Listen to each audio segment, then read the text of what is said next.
as we get ready for this men's mile. King Ches has the collegiate record. He set it last year as a senior. Lowy Lalang, the meet record. And Josh Kerr, the defending champion. There he is, the two-time NCAA champion. Josh Kerr says his motivation to run fast is pretty simple.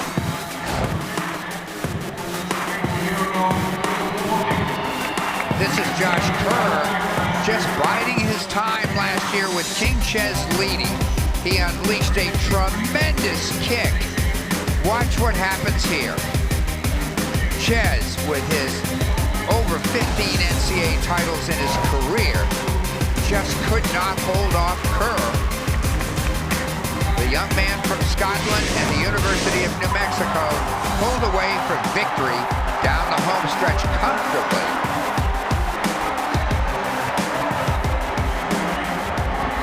There's going to be some situations here. He looked very comfortable in his mile heat yesterday, and the long story short was he struggled in the DMR badly. More on that later. Well, we wondered what would happen with King Ches graduating, but this young man as a freshman passed him up. He says his motivation to run fast is pretty simple. What motivates me is everyone else running really quick. That's pretty much all it is, you know. Seeing like a bunch of guys running really quick and being like, okay, I don't want to come in rank number 2 or 3, so I'm going to go out there and I'm going to run quick and I'm going to make sure that, you know, I want the attention, really, don't I? So, you know, that's kind of what motivates me to make sure I'm up there number 1. He fell way back in the DMR after about 500 meters into the race. I spoke with his coach this morning, head coach Joe Franklin. He said it was something like a stitch in his side that became a cramp. He said, we've been working on it. We've been working on it all morning, he said, and hopefully he'll be ready to go. So let's see. The drama is here, as dominant as he has been with a 3:54 mile coming into this meet. Will he be able to hold up for this men's mile? They're all 10 competitors, 2 from Oregon. With all eyes on Josh Kerr, everybody wondering what happened to him during that DMR yesterday. We'll see if he was able to get over it. Team was not really in contention. He got the stick at least 35 or 40 meters back, and he would have had a very tall order to try to get his team into a position to win. They will stay in their packs through the first 2 full turns, and then they will combine and go for the pole. Dwight, this is the best example, perhaps, because everybody knows the mile. They don't know 1,500 meter times, but they know the mile. And about 10 years ago, 12 years ago, we started to see all 16 competitors having gotten under 4 minutes for the mile as collegians. Some of them foreign, many of them were American. That figure this year reached 30 athletes collegiately who ran under 4 minutes. And it is just astounding what's going on. The coaches shake their head at how fast guys are getting, and the quality keeps increasing in this meet. Of the 34 events being contested here, 17 men, 17 women, 16 this year had the best all-time times for #1 performer, and 16th place was the best performance as well. Unheard of. A little collision there between Josh Kerr and Patrick Joseph of Virginia Tech as Kerr passed on the inside. Little bumpage there. Joseph, I think, is somebody to highlight here. He ran 1:46.2 for the distance medley relay 800 meters last night. Torched everybody and built up a lead that proved to be insurmountable for everybody else. He's got excellent speed. Let's see what happens here. This field is all very talented. Yet to make it in here, he had to run 3:58.28 seconds. So Kerr out 58.9 and leading this pack. That is not the strategy employed last year when he ran against Edward Cheserek. He bided his time, let Cheserek take all the pressure up front, and then just made a huge move with a little more than a lap to go. They're running very smartly, Dwight. Very solid pace. Very few guys out in lane 2. Not a place you want to be or to stay, because if you run 4 of the 8 laps out there, 800 meters, 2:01.7, That's actually 880 yards.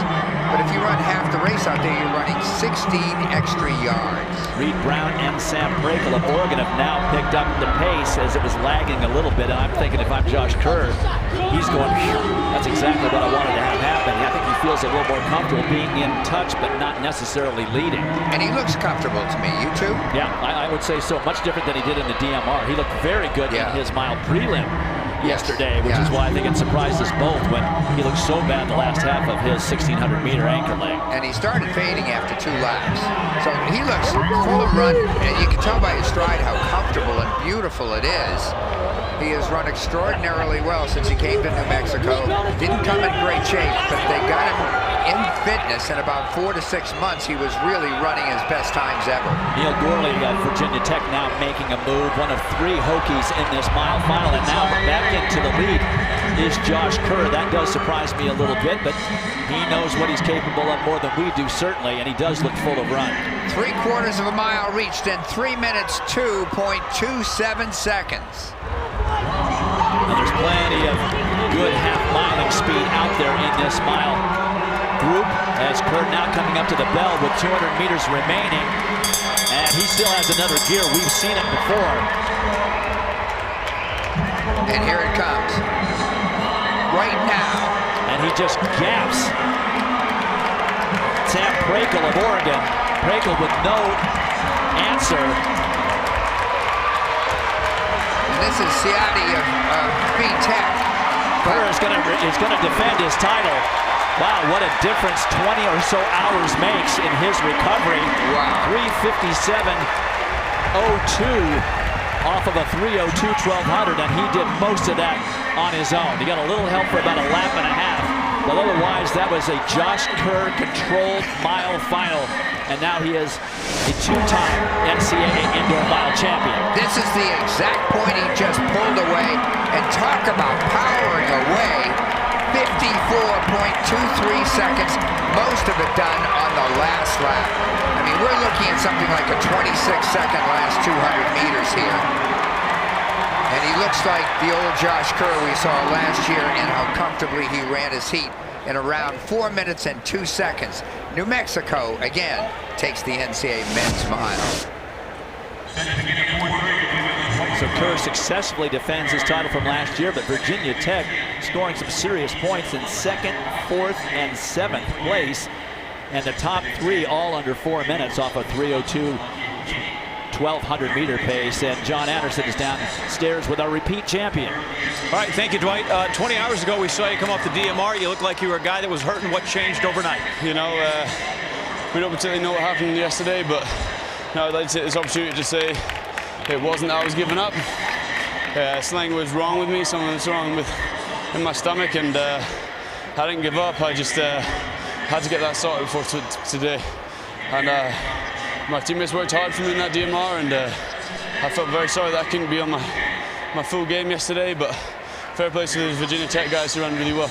Difference between this year and last year when you weren't the favorite and you came and got Ches, and here you lead almost wire to wire.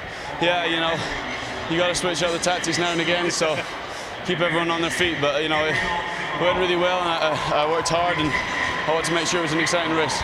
Josh Kerr, champion back-to-back in the mile. Last 3-time champ Jim Ryan